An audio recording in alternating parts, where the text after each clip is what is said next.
완전히 드러나고 반잠수선도 수면 위로 올라왔습니다. 남아있는 바닷물과 기름을 빼낸 뒤 모레쯤 목포로 출발할 예정입니다. 그동안 물속에 잠겨 보이지 않았던 선체 좌현도 모습을 드러냈습니다. 선미 좌현 쪽은 침몰 당시 충격으로 곳곳이 녹슬고 찌그러져 우현보다 더 많이 손상됐습니다. 엄청나게 돌발 변수가 가해지게 되면 그런 손상이 충분히 발생할 수 있습니다. 세월호 방향타가 오른쪽으로 꺾인 모습으로 발견됐습니다. 침몰 당시 상황을 보여주는 방향타가 모습을 드러내면서 사고 원인을 밝히는 데 도움이 될 수 있을지 관심이 집중되고 있습니다. 세월호 사고 원인을 밝히고 희생자의 아픔을 치유하자며 수많은 법안이 발의됐지만 통과된 법안은 3개에 그칩니다. 이 때문에 피해 구제나 지원이 제대로 이루어지지 못한 점을 사실은 코너에서 집중 분석합니다. IS 거점인 이라크 모술에서 미군의 오폭으로 민간인 200명이 숨지는 참사가 벌어졌습니다. 미군은 민간인 오폭을 사실상 시인했습니다. 경기 시흥의 한 오피스텔에서 불에 탄 여성의 시신이 발견됐습니다. 경찰은 누군가 여성을 살해하고 불을 지른 것으로 보고 수사에 착수했습니다. 북한 수뇌부를 겨냥한 한미 당국의 특수작전 훈련에 대응해 북한이 선제적인 특수작전에 나서겠다고 위협했습니다. 선제 타격전으로 미국과 우리 군부를 무자비하게 짓뭉개 버릴 것이라고 경고했습니다.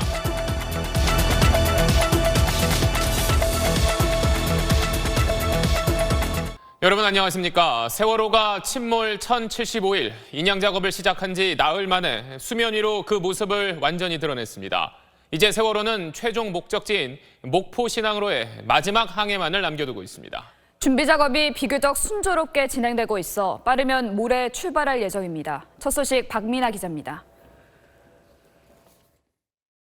어젯밤 9시 15분 반잠수선의 조명을 받으며 바닷물에 잠겨있던 세월호의 왼쪽 9m가 수면 위로 올라왔습니다.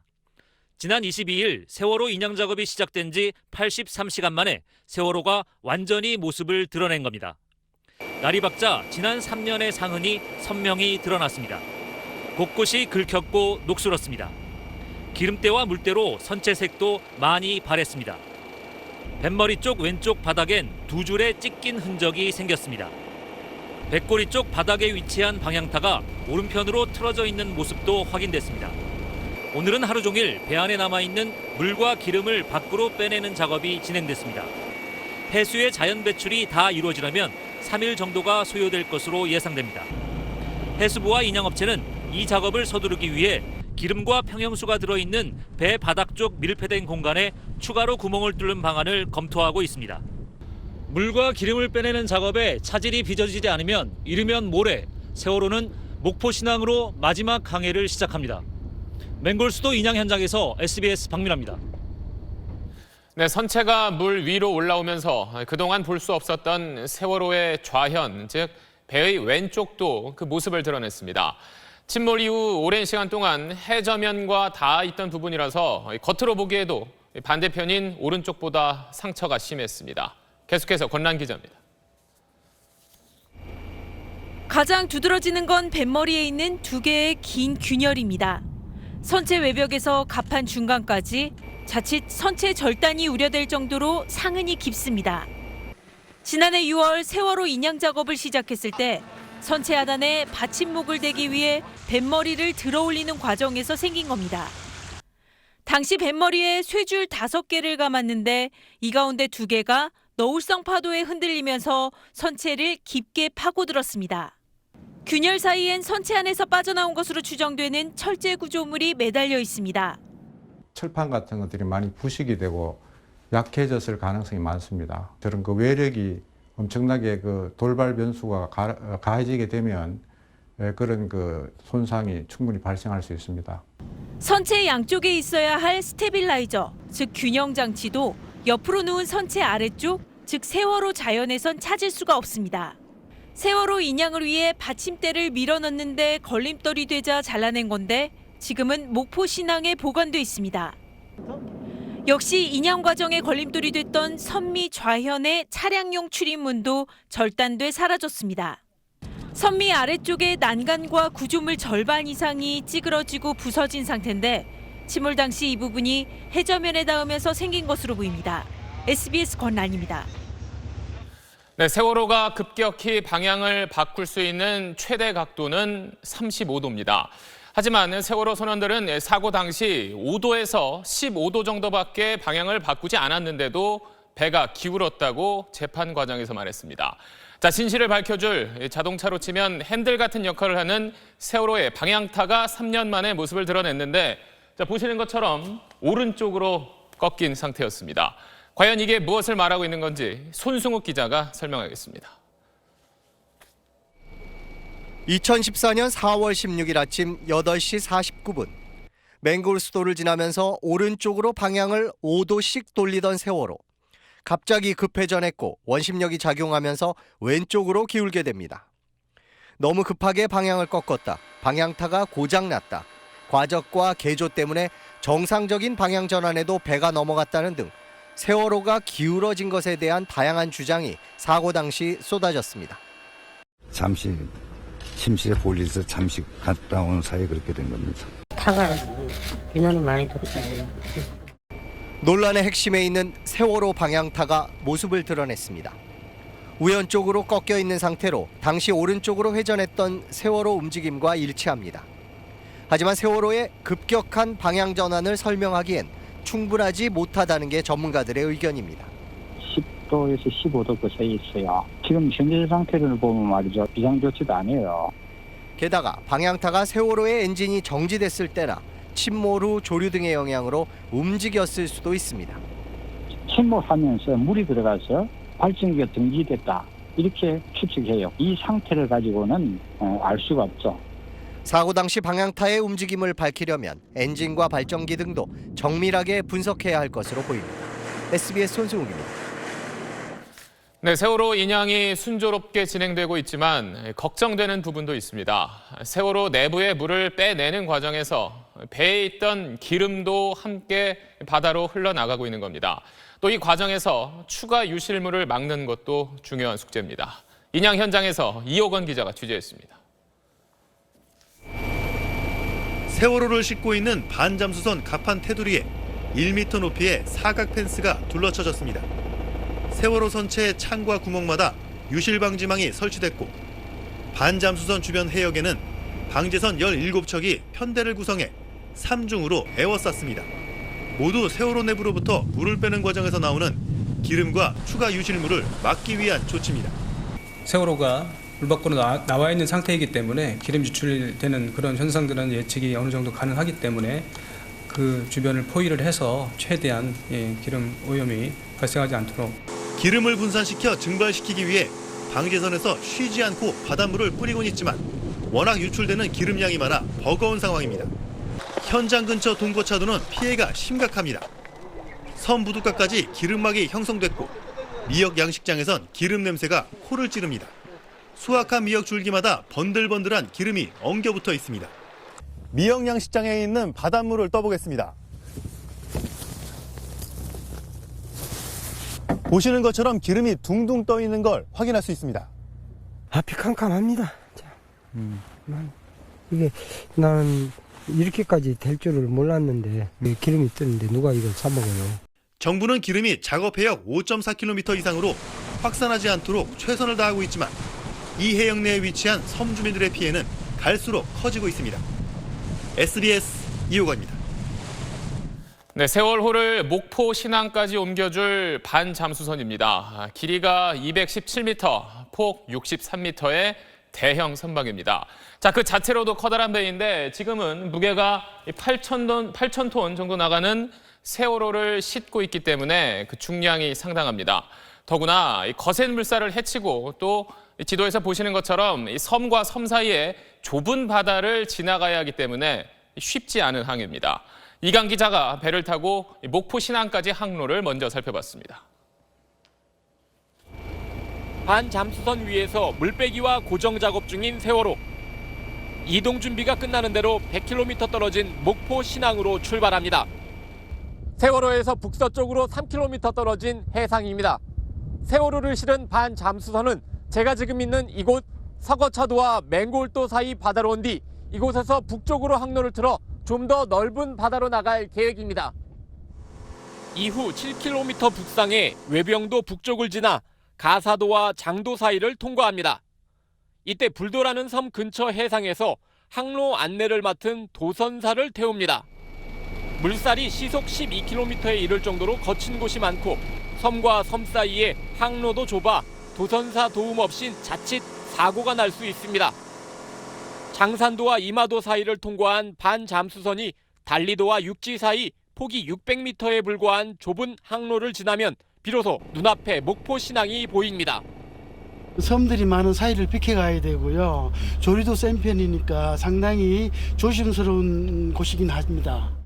이런 이유로 반잠수선은 빠른 이동보다는 안전한 이동에 중점을 둬 시속 10km의 속도로 천천히 운항할 계획입니다. 목포 신항까지는 출발 후 최대 12시간이 걸릴 것으로 예상됩니다. SBS 이강희입니다. 네, 지금까지 전해드린 대로 세월호는 내부의 물을 빼내고 반잠수선에 단단히 고정하는 작업을 마치는 대로 곧 출발할 예정입니다. 그럼 현재 어느 정도 진행됐는지 동거차도에 나가 있는 취재 기자 연결해 알아보겠습니다. 김정우 기자 전해주시죠. 네, 세월호가 수면 위로 완전히 모습을 드러낸 지 만 하루 정도가 됐습니다. 환하게 불을 밝힌 반잠수선 위에선 현재 세월호 내부 물빼기 작업이 진행되고 있습니다. 새벽 0시부터 시작된 물빼기 작업은 자연 배수 방식으로 진행되고 있습니다. 자연 배수 방식이란 말 그대로 깨진 창문이나 출입문 등을 통해 물이 자연스럽게 흘러내리도록 하는 겁니다. 하지만 반잠수선 중앙부로 물이 빠져나가 현재 육안으로는 확인할 수 없는 상황입니다. 상황에 따라 속도를 높이기 위해 추가로 구멍을 뚫는 방안도 검토 중이었는데 선체가 훼손될 우려 때문에 실제로 이뤄지진 않았습니다. 배수 작업 과정에서 발생한 기름 유출과 유류품 유실을 막기 위해 현재 반잠수선 주변에 1m 높이의 사각 울타리가 설치돼 있습니다. 세월호와 반잠수선을 다시 한 번 더 단단히 묶는 작업도 동시에 진행되고 있습니다. 물살이 약해 작업에 유리한 소조기는 끝났지만 기상 상황에 크게 영향을 받지 않는 작업만 남은 상태입니다. 지금까지 동거차도에서 SBS 김정우입니다. 네, 그럼 현재까지 인양 과정 심영구 기자와 정리해 보겠습니다. 자, 지금까지 고비들도 많았지만 세월호 인양 작업 무난하게 잘 되고 있다고 봐야겠죠? 네, 큰 고비는 넘겼다 이렇게 보면 될 것 같습니다. 그동안 난제로 꼽혔던 세월호를 뻘 바닥에서 떼는 작업이나 이 반잠수선에 옮겨 싣는 작업들이 지연은 다소 됐지만 모두 성공했기 때문이고요. 이 최소 13일 일하던 인양 작업 기간도 이 추세대로면은 약간 단축될 것으로 예상됩니다. 네, 또 이 미수습자 확인과 정확한 사고 원인 규명을 위해선 선체를 최대한 원형 보존을 해야 된다 이런 주장이 있는데 이 부분은 좀 잘 지켜지고 있나요? 네, 지금까지 문제는 결국은 선체 훼손입니다. 사실은 세월호를 선체를 절단해서 인양하는 게 가장 손쉬운 방식이지만 그렇게 하지 않았던 이유가 최대한 원형을 보존해서 선체를 훼손하지 않기 위해서였는데요. 근데 인양 과정에서 지금 선수와 선미를 들었다 놨다 하고 또 그러면서 여러 곳이 지금 훼손됐다는 것이고요. 미수습자 수습도 그렇지만은 이렇게 되면은 침몰 원인 규명도 좀 힘들 수도 있습니다. 대표적인 게 이제 차량용 출입문, 램프라고 부르는 그 부분을 이제 잘라낸 건데 사실 해수부는 인양을 위해서는 어쩔 수 없었다 이렇게 얘기하고 있는데 이건 어떻게 봐야 될까요? 네, 세월호 좌연 선미에 있는 램프, 이 차량용 출입문인데 이제 해수부는 이게 들어 올리다 보니까 바닥에 닿아 있었기 때문에 알 수가 없었다, 열린 줄을 몰랐다 그러고 그냥 두면은 반잠수선에 실을 수가 없었기 때문에 절단했다고 해명을 하는데요. 근데 세월호가 사실은 외부 충격이 없었다면은 어떤 복원력을 상실한 다음에 어떤 계기에 의해서 침수가 급속도로 진행이 되면서 가라앉았다는 건데 그 침수의 계기가 됐을 수도 있는 게 이 램프다, 이 차량용 출입문이라는 얘기가 있었거든요. 근데 이제 떼버렸으니까 조사를 하기가 어렵게 된 거고요. 이런 비판이 제기되니까 해수부는 이 잘라버린 출입문을 다시 건져서 갖고 오겠다 그러는데 이미 떼버려놓고 이걸 가져와서 조사해봐야 뭐가 나올 수 있을지가 좀 의문입니다. 추가 훼손이나 추가 유실물을 막기 위한 노력이 필요하겠네요. 잘 들었습니다. 네, 사고 현장과 가까운 팽목항엔 추모 행렬과 함께 사랑의 손길도 이어졌습니다. 무료 식사를 제공하는 밥차도 3년 만에 다시 등장했습니다. 팽목항에서 정혜경 기자입니다. 3년 전 팽목항. 전국 각지에서 모인 자원봉사자들은 모든 이들에게 큰 힘이 됐습니다. 세월호 인양으로 슬픔이 다시 살아난 팽목항. 그때의 온정이 고스란히 재현되고 있습니다.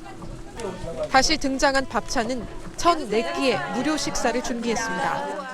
아이들이 좋아했던 음식이 정말 짜장면이 아니었을까. 이번에 기회가 아니면 못 올 것 같아서 다시 한번 용기를 내서 왔고요. 바닷바람에 굳은 몸을 녹이라고 따뜻한 차를 나눠주기도 합니다. 인양을 한다 했어요. 이제 우리 적십자에서 또 여기 찾아오시는 그분들한테 이제 봉사도 할 겸 그때 일이 다시 떠오르고요. 마음이 아프더라고요. 가족이나 다름없다는 진도 군민들은 분향소를 청소하고 미수습자 가족을 위해 생활 비품을 꼼꼼히 챙깁니다. 가족들하고 떨어지려 뗄 수 없는 그런 관계가 됐습니다. 6월이라 찾아서 우리 가족 품에 안아주었으면 하는 바람입니다. 참사의 아픔을 함께 견딘 온정의 손길들은 세월호가 떠오른 지금 다시 이곳 팽목항을 찾아 가족들을 다독이고 있습니다. 또 돌아오지 못한 사람들이 이젠 가족의 품으로 돌아오도록 간절히 기원하고 있습니다. SBS 정혜경입니다. 네, 세월호가 드디어 차가운 바닷속에서 벗어났지만 미수습자 9명의 가족들은 오히려 더 가슴을 졸이고 있습니다. 그리운 가족을 다시 볼 수 있다는 기대와 함께 혹시 또다시 남겨지는 건 아닌가 하는 걱정에 긴 하루를 보내고 있습니다. 조을선 기자입니다. 나흘 동안 배를 타며 인양 현장을 지켜보고 돌아왔던 미수습자 가족들은 오늘 또 바다로 나갔습니다. 한시라도 빨리 보고 싶어 가만히 기다리고 있을 수가 없었기 때문입니다. 엄마 왔다. 애들이 그럴 것 같은데? 가까이 다가가서 본 상처투성이 세월호 모습에 또다시 아픔이 밀려옵니다. 내려가면서 5층이 부딪히고 옆으로 다 돼서 협착이 된 부분들, 그런 부분들이 보여서 현장에서 참 많이 울었어요. 그걸 볼 수가 없더라고.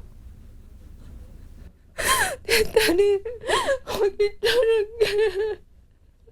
팽목항에는 정홍원 전 총리와 이주영 전 해수부 장관이 찾아와 미수습자 가족들을 위로했습니다. 훼손 없이 다 인양이 되었으니까 이제 작업이 되면 돌아오리라고 믿고. 이 304명이 살아오지는 않습니다. 9명 찾는데 힘을 실어주시고요. 참사 이후 지냈던 팽목항의 컨테이너 숙소도 정리를 시작했습니다. 이제 가족을 만나러 목포 신항으로 가야 할 날이 다가오고 있습니다.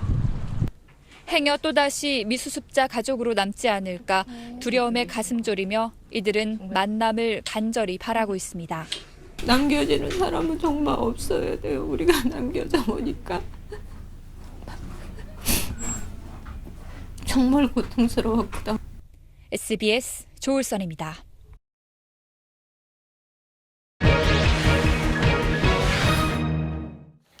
세월호 사고 원인을 밝히고 또 희생자의 아픔을 치유하자며 국회의원들이 그동안 수많은 법안을 발의했습니다.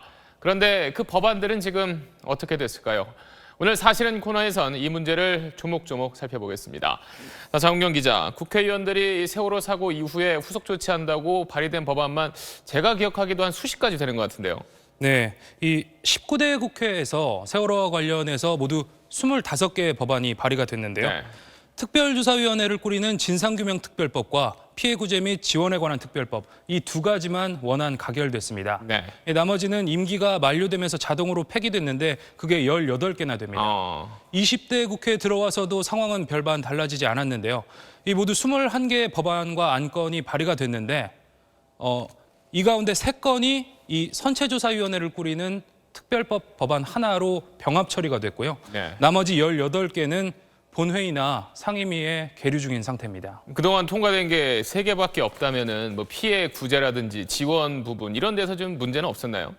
네, 이 세월호 참사 생존자와 희생자 유가족들에 대한 의료 지원 기간이 1년으로 정해져 있었는데요. 이미 지난 지가 오래입니다. 이 때문에 파란바지 의인이죠. 김동수 씨는 치료비를 자비로 충당하느라고 빚에 빚을 지고 산다 이렇게 말하기도 했습니다.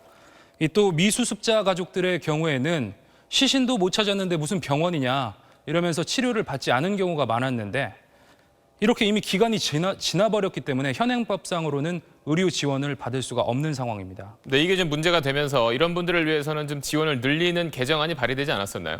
네, 맞습니다. 지난해 6월에 발의가 됐는데 여전히 상임위의 문턱을 넘지 못하고 있습니다. 미국의 사례를 한번 보실까요? 지난 2001년 9.11 테러 이후에 보시다시피 지원 대상과 그 보상을 늘리는 이 법률 개정안이 꾸준히 통과가 되었습니다. 우리와는 확연히 대조적인 모습입니다. 네, 지난주에 저희가 8시 뉴스에서도 소개를 해드렸지만 사실 민간 잠수사분들을 비롯해서 고통을 겪고 있지만 사실 잊혀진 분들도 굉장히 많잖아요. 네. 이 앞서 말씀드린 이 법률 개정안에 이런 분들에 대한 지원을 늘리는 내용도 다 포함이 돼 있습니다. 하지만 상임위에 계류가 되어 있기 때문에 추가 지원을 받은 경우는 거의 없습니다.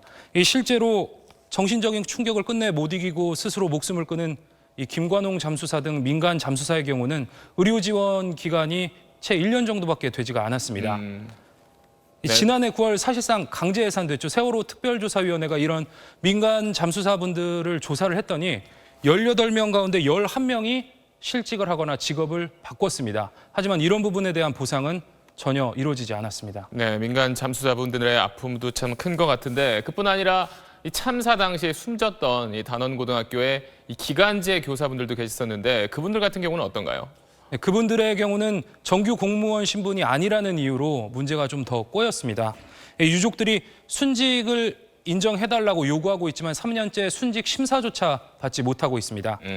이들의 순직 인정을 촉구하는 결의안이 국회의원 75명의 서명을 받아서 지난해 8월 제출돼 있지만 이건 역시 상임위의 문턱을 넘지 못하고 있습니다. 참 법률적으로 참 미비한 부분이 많은데 그런데도 뭐 세월호 참사 피해자들이 뭐 천안함 희생자들보다 더 많은 뭐 보상을 받았다 이런 얘기도 있던데 그건 사실인가요? 네, 그건 근거가 없는 사실과 다릅니다.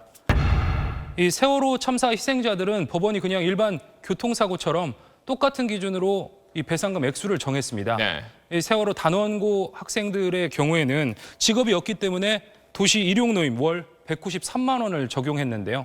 이 교통사고와 다른 게 있다면 이 국민 성금이 지원됐다는 건데 이건 보시다시피 천안함 희생자들과 마찬가지입니다.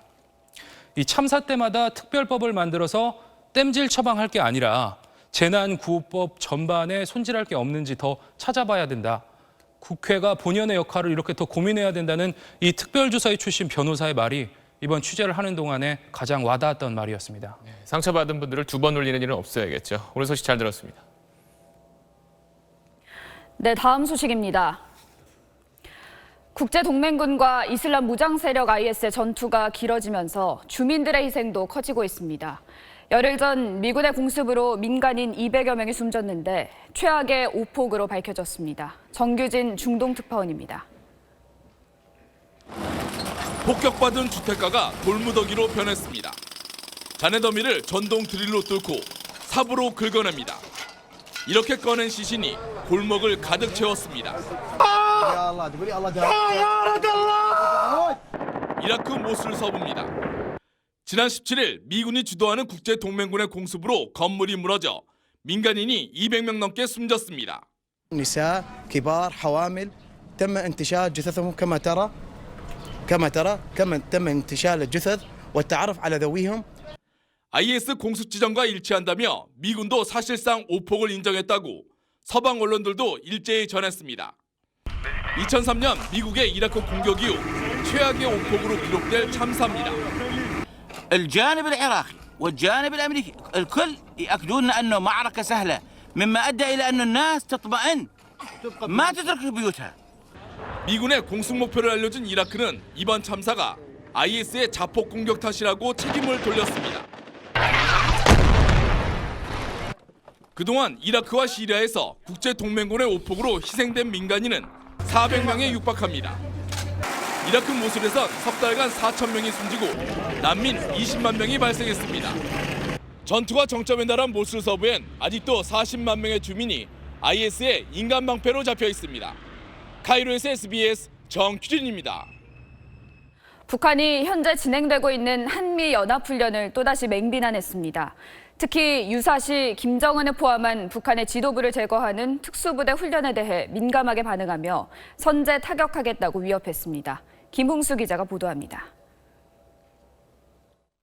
북한은 오늘 예고 없이 발표한 인민군 총참모부 대변인 경고에서 한미가 핵 전략 자산을 총동원해 침략 전쟁 연습을 벌이고 있다고 맹비난했습니다.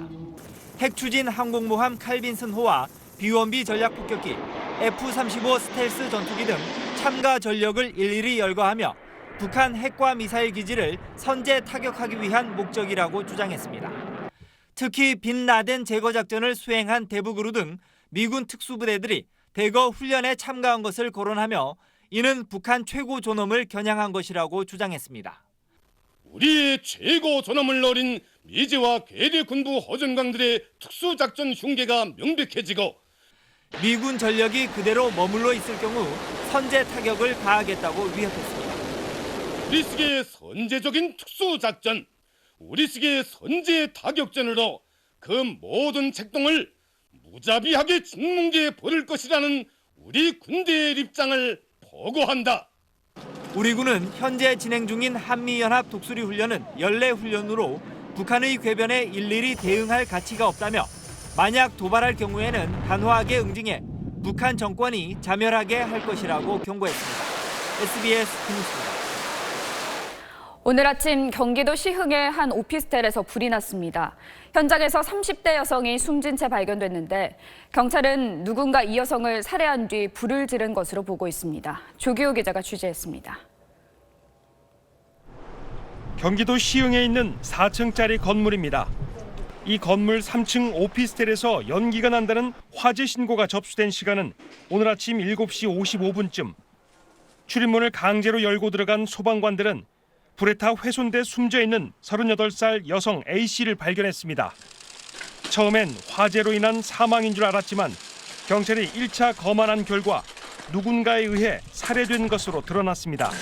사체에 예리한 흉기에 의해서 자창이 난 게 지금 수개소 다수 보입니다. 그래서 현재로서는 타살로 보고 A씨는 발견 당시 상반신에 박스와 옷가지 등이 올려져 있었습니다. 누군가 A씨를 살해한 뒤 시신에 불을 질렀을 가능성이 제기됐습니다. 그 현장의 그 시신의 상체 부분을 중심으로 해서 그 불이 발화가 됐고 거기에서 불이 번진 것으로 지금. 경찰은 건물 1층 출입구에 설치된 CCTV를 통해 화재 발생 시간을 전후로 출입한 사람들을 확인하고 있습니다. 또 오피스텔 내부가 60제곱미터짜리 복층인 점을 토대로 A씨와 동거한 사람이 있는지도 조사하고 있습니다. 경찰은 A씨의 정확한 사인을 밝히기 위해 내일 국가수에 부검을 의뢰할 예정입니다. SBS 조규호입니다. 박근혜 전 대통령의 신병 처리를 두고 검찰의 고민이 깊어지고 있습니다. 이번 주 초엔 영장 청구 여부가 결정될 것으로 예상됐지만 주 중반 이후로 늦춰질 것으로 보입니다. 보도에 윤나라 기자입니다. 검찰특별수사본부 수사팀 상당수는 휴일인 오늘도 출근해 박근혜 전 대통령의 수사 자료를 검토했습니다.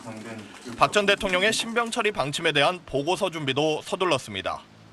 하지만 이번 주말까지 이뤄질 것으로 전망됐던 김순환 검찰총장에 대한 수사 결과 보고는 오늘도 이뤄지지 않은 것으로 전해졌습니다. 수사 기록과 증거가 방대한 데다 검토해야 할 법리도 까다로워 시간이 예상보다 더 길어진 것으로 보입니다. 수사팀은 박 전 대통령의 구속영장 청구에 대비한 준비 작업도 동시에 진행하고 있습니다.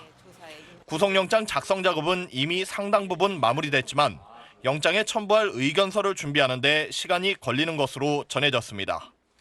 영장 청구의 필요성을 확실하게 다지기 위해 보강조사도 진행 중인 것으로 알려졌습니다. 이런 결과물에 대해 김순환 총장이 검토할 시간도 필요합니다. 검찰 관계자는 수사 결과에 대한 수사팀 보고가 이뤄져야 신병 처리 방침이 날 것 같다며 이번 주 안에는 결정이 나지 않겠느냐고 말했습니다. 이에 따라 이번 주 초쯤이 유력시되던 박 전 대통령의 신병 처리에 대한 결정은 이번 주 중후반 이뤄질 것이란 분석입니다. SBS 윤나라입니다. 네, 이번엔 휴일 정치권 소식입니다. 더불어민주당의 대선 후보가 누가 될지 전체 판세를 가를 호남 경선을 하루 앞두고 대선 주자들이 오늘 TV 토론에서 맞붙었습니다. 문재인 대세론을 놓고 치열한 공방이 오갔습니다. 한정원 기자입니다. 안희정 후보는 국민의당 호남 경선 흥행과 안철수 후보 완승으로 호남 분위기를 확인했다며 문재인 대세론을 정조준했습니다. 우리 민주당이 대통령 선거를 좀 따는 당상인가? 지금 대세론으로 무조건 이긴다라고 우리가 볼 수 있는가? 문재인 후보는 정권 교체에 대한 열망이 큰 만큼 확실한 후보에 대한 쏠림, 대세론엔 영향이 없을 것이라고 강조했습니다. 지금 뭐 정권 교체는 그냥 뭐 다 되는 거다. 저는 아니라고 생각합니다. 끝까지 우리 긴장해야 됩니다. 그래서 우리가 해야 하는 것이 필승 카드를 후보로 내세우는 것이 필요한 것이죠.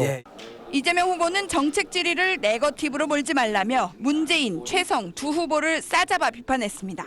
전에 저보고 말꼬리 잡는다 이런 표현을 하셔서 그것도 일종의 네거티브거든요. 호위무사라고 평가받으신 최성 후보에 대해서 문제를 삼으셨어야지. 그렇게 무책임하게 네거티브 공세를 합니까? 네. 어쨌든 항상 언론에 나오면 검증과 정확한 팩트를 이야기하시라는 분이? 주도하는 거니까 좀 기다려 보십시오. 근거를 대보세요. 후보들은 토론회가 열린 대전 충남 민심을 겨냥한 듯 세종시를 명실상부한 행정수도로 만들어야 한다고 한 목소리를 냈습니다. 민주당은 경선을 앞두고 논란을 빚었던 현장 투표 결과 유출 논란과 관련해 원외 지역위원장 6명을 조사한 결과 고의성이 없고 외부 유포도 하지 않았다며 징계 계획은 없다고 밝혔습니다. SBS 한정원입니다. 네, 자유한국당 대선 주자들은 오늘 TV 토론회에서 민주당 문재인 후보의 적폐 청산을 놓고 한 목소리로 비판했습니다. 바른정당에선 유승민 후보가 일단 승기를 잡았다는 분석입니다. 이어서 한상우 기자입니다.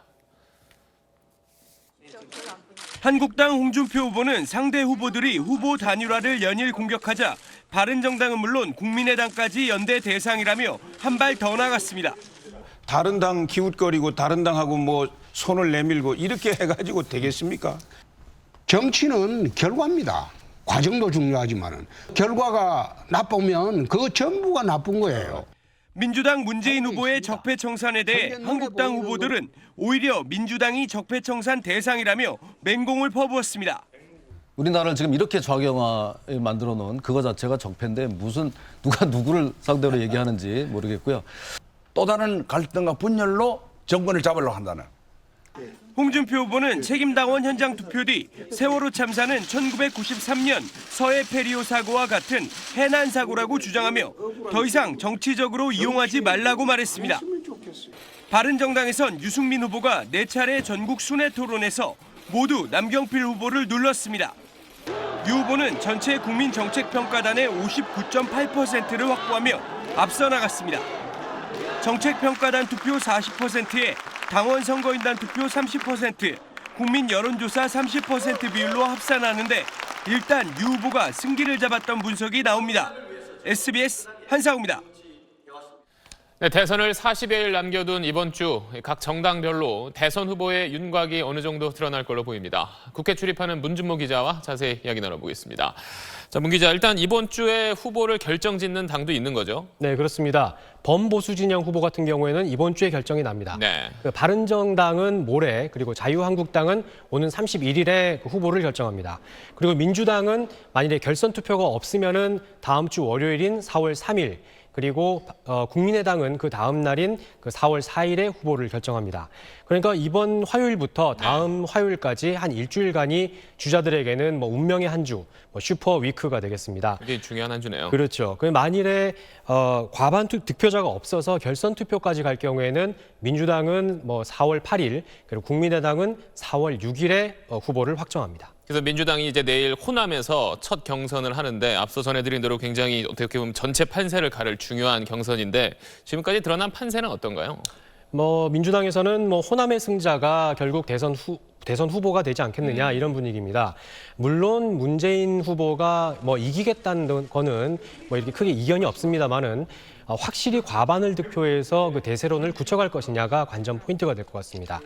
이재명, 안희정 후보도 각각 득표율 30%대를 목표로 하고 있기 때문에 2위 싸움도 치열할 것 같습니다. 네, 국민의당은 이번 주말 호남에서 2연전을 했는데 오늘 경선 결과가 나왔나요? 네, 그렇습니다. 조금 전인 8시에 전북 지역 경선 결과가 발표가 됐습니다. 안철수 후보가 득표율 72.6%로 압승했습니다. 손학규 후보 24.6%, 그리고 박지선 후보 2.7% 순입니다. 어제 광주, 전남, 제주 지역 경선에 이어서 안 대표가 이번에도 오늘도 이렇게 압승하면서 본선행에 탄력이 붙을 것 같습니다. 네, 그럼 이번엔 보수 정당 쪽 좀 보죠. 한국당은 아무래도 홍준표 후보가 좀 앞서간다고 봐야겠죠, 지금? 네, 그렇습니다. 여론조사 추이 등을 보면은 홍준표 후보를 친박 주자인 김진태 후보가 추격하는 양상이다, 이렇게 말할 수 있을 것 같습니다. 한국당은 오늘 실시된 책임당원 투표 그리고 여론조사를 5대5로 합산해서 최종 후보를 선출하게 됩니다. 홍 후보가 당원 투표에서 친박계 표를 얼마나 흡수할 수 있을 것인지가 변수가 될 것 같습니다. 그리고 바른정당은 앞서 리포트에서 전해드린 대로 유승민 후보가 남경필 후보보다는 조금 유리한 고지를 점령한 것 같아요. 네, 그렇습니다. 바른정당은 지금까지 권역별로 4차례 투표를 치렀는데 유승민 후보가 4차례 모두 승리했습니다. 지금으로서는 남경필 후보가 이런 대세를 뒤집기에는 현실적으로 어렵지 않겠느냐 하는 전망이 좀 우세한 편입니다. 이런 분위기로 가면은 보수 진영에서는 유승민 후보 그리고 홍준표 후보가 최종 후보로 선출될 가능성이 있는데요. 두 후보 모두 후보 단일화에 적극적이기 때문에 이르면은 다음 주 초부터는 단일화 협상이 본격화할 거란 전망도 나옵니다. 네, 알겠습니다. 오늘 소식 잘 들었습니다. 날씨가 따뜻해지면서 산행 계획하시는 분들 많으실 텐데 이맘때 바위 틈에 물이 녹으면서 낙석 사고가 많이 일어납니다. 특히 설악산과 오대산이 가장 위험하다고 하니 주의하셔야겠습니다. 장세만 기자입니다. 설악산 비선대 인근 계곡. 안반에서 쪼개져 나온 바위 하나가 나무 등걸에 걸려 있습니다. 낙석 사고를 사전에 막기 위해 바위를 밀어 떨어뜨립니다. 낙서!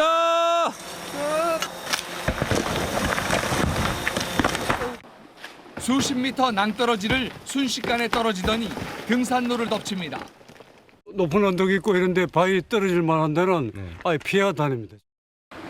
바위로 이뤄진 북한산에서도 겨우내 부스러진 잔석 치우는 작업이 해마다 반복됩니다. 이렇게 돌이 떨어져 내리는 건 뜬돌 현상 때문입니다. 바위 틈을 채웠던 눈과 흙이 겨울에 얼면서 부피가 팽창했다가 봄에 녹아내리면서 바위 틈이 벌어지는 겁니다. 떠 있는 돌이 아니었는데 여기가 딱 흙이 다 차서 다 유출된 거잖아요 지금. 지난 5년간 이맘때 전국 국립공원에서만 낙석 사고 11건이 발생해 3명이 숨졌습니다. 설악산 비선대 부근에 낙석 위험 구간이 가장 많았고 오대산과 지리산, 북한산 순이었습니다. 작은 돌 하나가 위에서 떨어졌을 때는 가속도가 붙으면은 밑에서는 엄청나게 이 탐방객분들한테 위험을 초래할 수 있는. 국립공원 측은 위험 구간에 자동 계측기를 설치해 안반 틈이 벌어지는지 감시하는 등 낙석 예방에 고심하고 있습니다. SBS 장세만입니다. 프로배구 여자부 챔피언 결정 2차전에서 기업은행이 흥국생명을 꺾고 1승 1패로 승부의 균형을 맞췄습니다. 리쉘과 박정아 두 선수의 활약이 돋보였습니다. 서대원 기자입니다. 플레이오프부터 일주일 사이 4경기를 치른 기업은행 선수들은 체력의 열세를 보이며 힘없이 첫 세트를 내줬습니다. 강행군에 지친 주포 리쉘은 벤치에서 어깨에 얼음찜질을 해야 할 정도였습니다. 하지만 5년 연속 챔피언전에 오른 팀답게 기업은행 선수는 저력을 발휘했습니다. 2세트에서도 흥국생명에 줄곧 끌려가다가 무려 9차례나 듀스를 주고받는 대접전 끝에 세트를 따내 분위기를 반전시켰고 결국 3대1 역전승을 거뒀습니다. 리쉘이 33점, 박정아가 26점을 터뜨리며 승리에 앞장섰습니다. 오전 3선승제에서 양팀이 1승 1패로 맞선 가운데 승부의 분수령이 될 3차전은 모레 열립니다. 오늘로 모두 끝난 프로야구 시범 경기에서 지난 시즌 최하위 팀인 막내 구단 KT가 7승 1무 3패로 1위를 차지했습니다. 지난 시즌 9위로 추락한 삼성은 시범 경기에서도 1할대 승률로 최하위에 그치며 부진한 모습을 보였습니다. SBS 서대원입니다. 오늘도 서울을 제외한 곳곳으로 비가 조금 내렸습니다. 지금도 동쪽 지방을 중심으로는 비가 이어지고 있는데요. 오늘 밤이면 모두 그치겠습니다. 하지만 내일 또다시 전국에 비 소식이 있습니다. 낮부터 저녁 사이에 비가 내리겠고요. 비의 양은 봄비답게 5에서 10mm가량으로 적겠습니다. 다만 일부 내륙을 중심으로 벼락과 돌풍, 우박 가능성이 있겠고요. 산간 지방에선 눈도 조금 내리겠습니다. 비의 양이 워낙 적다 보니까 미세먼지가 해소되기엔 부족하겠습니다. 내일 중서부 지방을 중심으로 먼지 농도 높게 나타나겠습니다. 내일까지는 계속 서늘합니다. 중부지방에선 아침 기온 오늘보다 조금 낮겠고 한낮에는 서울 11도, 춘천이 12도 등 오늘과 비슷하겠습니다.